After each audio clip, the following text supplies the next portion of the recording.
মে come in sir. আসো, তুমি কি ইন্টারভিউ দিতে আসছো? জি জি, আমি ইন্টারভিউ দিতে আসছি। তোমার ফার্স্ট কোশ্চেন, বলো তো এশিয়ার মধ্যে শ্রেষ্ঠ কবি কে? রবীন্দ্রনাথ ঠাকুর। বাহ, খুব সুন্দর খুব সুন্দর। তোমার সেকেন্ড কোশ্চেন, বাংলাদেশে একজন দেশপ্রেমিকের নাম বলো। আছে তো অনেকজন, এই যেমন শেখ মুজিবুর রহমান। বাহ, জিনিয়াস জিনিয়াস। তোমার থার্ড নাম্বার কোশ্চেন, বলো তো বাংলাদেশ কবে স্বাধীন হয়েছে?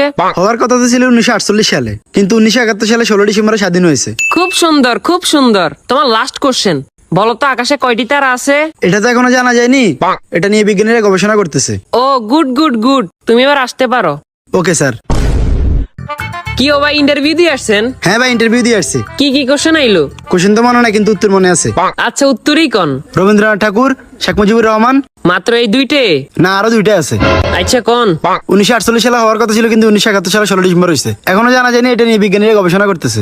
থ্যাংক ইউ ভাই, thank you. May I coming sir? আসো। তোমার নাম কি?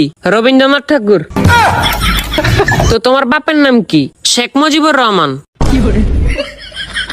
তোমার জন্ম কবে হয়েছে? হওয়ার কথা তো ছিল 1948 সালে, কিন্তু 1971 সালে 16 ডিসেম্বর হয়েছে। এই বেটা, তুই পাগল হয়েছিস নি? এটা এখনো জানা যায় না, এটা নিয়ে বিজ্ঞানীরা গবেষণা করতেছে। No, no, no, no.